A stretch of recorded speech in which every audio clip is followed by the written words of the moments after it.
Welcome to NocBro Nation. Welcome back, guys. Jarrell here. And I'm Josh, and today we're here to review the final episode of Walking Dead Season 10, mid-season finale. Yeah, the world before. It was good. Thank you. I was actually waiting for you to say that. If you guys haven't checked out our reaction, definitely check that out. It was really good. Had to cut that up. It wasn't very long, but just due to copyright issues and it being blocked, didn't want to have it go too long. But I liked it. I did. It could have been more, but I understand why, because I think we're going to get a lot more in the second half. I definitely do think that we're going to get a lot. I wanted a lot more alpha in this episode, but I fully understand that we're going to get jam-packed alpha craziness in the next half part of Season 10. Yeah. I mean, all in all, it was good. I mean, it did show some... It kind of pissed me off when, Daryl and Carol were talking and he was like, look, like, she's not worth it. We have a future. Don't mess that up. And then what does Carol do? She sees Alpha, she runs off and gets everybody trapped. Yeah. I hated that part. It's just stupid. My whole thing about the Daryl and Alpha aspect of that and what he said to her is you were already messing things up by going into their territory again.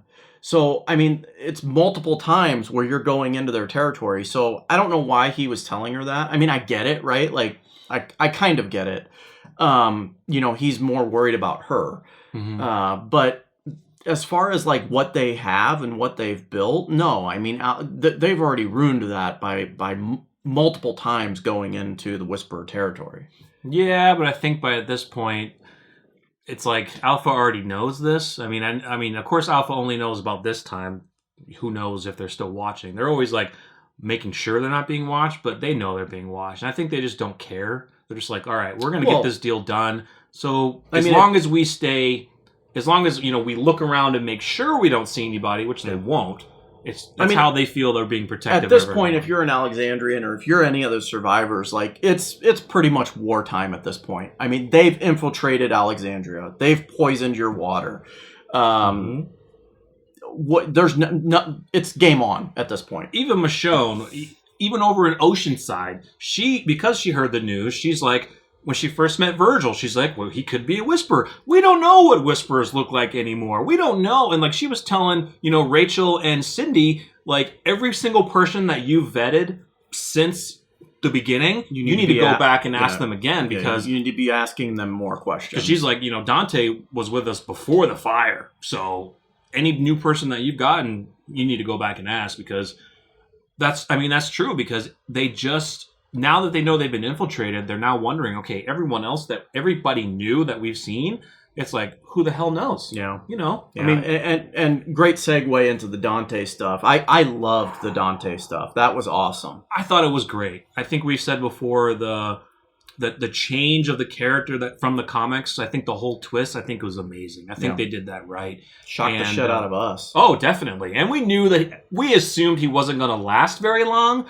After his reveal of who he was, we knew that he was not. I mean, that was one of our predictions, was that Dante was going to die. Not just a few, if we're thinking, timeline in The Walking Dead, a few hours. Yeah. But the next morning. The way he died and by whose hands he died from, Gabriel that was, to me, that was the most surprising and awe moment of the episode. Yeah, it was, it was insane. He went full psycho mode. He did. Dante's chest. He did. He did. It was kind of... he stabbed him so many times in the side first, and by the time probably he got to the ground, he was already dead. Yeah. He was gone. I don't think the stabs into the chest really mattered at that point. I mean... they killed him, right? But you can understand where his rage was coming from. And like he said, he's always been... To him, he hasn't felt like he's been brave. Yeah. We've seen that side, but he's always been very reserved. He's always been the one to calm everybody down. My favorite Gabriel moment was when he caps that freaking savior outside of the satellite camp, outside of the satellite post. Yeah. And he's praying as he's doing it. That was badass. So I don't know where the brave stuff came from. Maybe he feels like that. But when he walked into that cell and he's talking about second chances, you're thinking to yourself, okay, maybe he's going to... Could he actually be letting Dante out? Yeah. That's what was going through my mind. That's what I was thinking too. And then, boom, it happens, and you're like, holy... Even Dante was surprised, I think, because the way that Gabriel was so the way that he was so calming and kind of like felt like he was trying to connect with Dante, because Dante supposedly had a family. We don't know if he was telling the truth on tape, but that really resonated with Father Gabriel, and that's one reason why he liked him, is he thought he had a family. Yeah, that could have been a lie. I don't know what was more badass, him actually killing Dante, or the fact that Rosita was just like, yeah, he did it. Oh, Rosita, yeah. The fire scene was awesome. Like, no words spoken. That. She would have wanted him. Like, I would have done the same thing. But it was great because these three, Sadiq, Father Gabriel, and Rosita, they had a really close relationship, obviously with the common denominator being their child.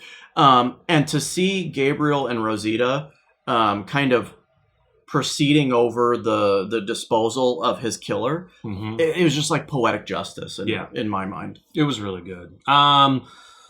Yeah, the stuff with I'm not sure how much more we're going to get with Oceanside. I'm sure we're going to get some, if getting later in the second half towards the war. I'm not really sure how much is there, but it doesn't seem like there would be much from Oceanside. I mean, at this point, really. I'm kind of like, I don't know if we'll see Oceanside again. We probably will, but it may just be limited. Quick I'm not shots, really sure. maybe Michonne. Well.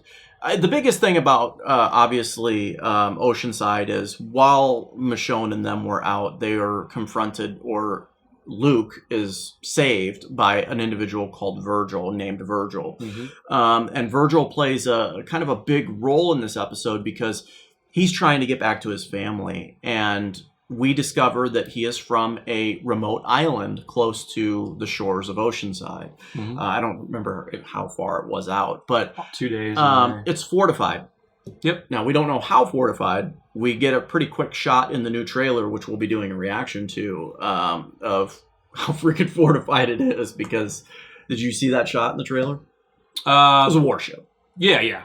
Pretty much. It was a Navy ship. Yeah, I was pulled from when I was doing the stills for it. But yeah, I mean, who knows? And we'll have another video on Michonne's exit and everything of how that might get looped in. But yeah, it's going to be interesting. This might be the last time we'll see her until her, possibly until her episode, which they have confirmed her last episode is episode 12. Yeah, I mean, I mean, it definitely sets it up to we're probably not going to see her for the premiere or even an episode after that. Probably a couple episodes, and then we'll get that final episode. But it's going to be really interesting how they mix that in. It's going to be cool. Yeah, and we'll see in the second half what Gamma's plans are. Is she going to be defecting? Is she going to be is she still doing Alpha's bidding and plan? Or is she kind of still portraying that she's doing the plan, but also defecting at the same time, and then trying to find a time to where she can betray Alpha and leave and maybe join the group? It's really hard to peg Gamma on where she's at. Right now, because if you were watching that episode, it almost seems like she set him up. Yes, they could have easily moved the herd. Could have easily done it. But the last known position that Gamma knew, it was there. Who knows how long ago that was. Just kind of like how Aaron was kind of saying, it could have been yesterday, it could have been last week, we don't know. Yeah. But the group's like, oh no, she's telling a lie because we're trusting a whisperer now. You know what I mean? Yeah. So I get both sides of it, but I'm feeling Gamma I think we're going to get a twist. I think we're going to have a whisperer who is going to turn and try to help our group. And I think that will be Gamma. Yeah, I believe so too. Yeah. She wants to see her nephew. And I think by talking with Aaron, she's understanding more. She knows Alpha's already lied to her.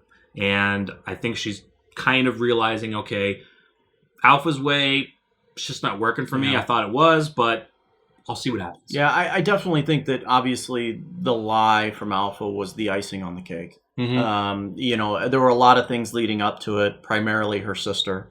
And knowing the baby's still alive. And knowing the baby's still alive, yeah. And obviously the life that baby is currently having, right? And I think she sees that. So, definitely. Yeah. So, I mean, there's not really too much else in the mid-season finale. There's not. Not really. I think we covered everything. There's still a theory that there may be another whisper hidden in there, and it might be, people are saying Jules from Oceanside, Luke's kind of love interest.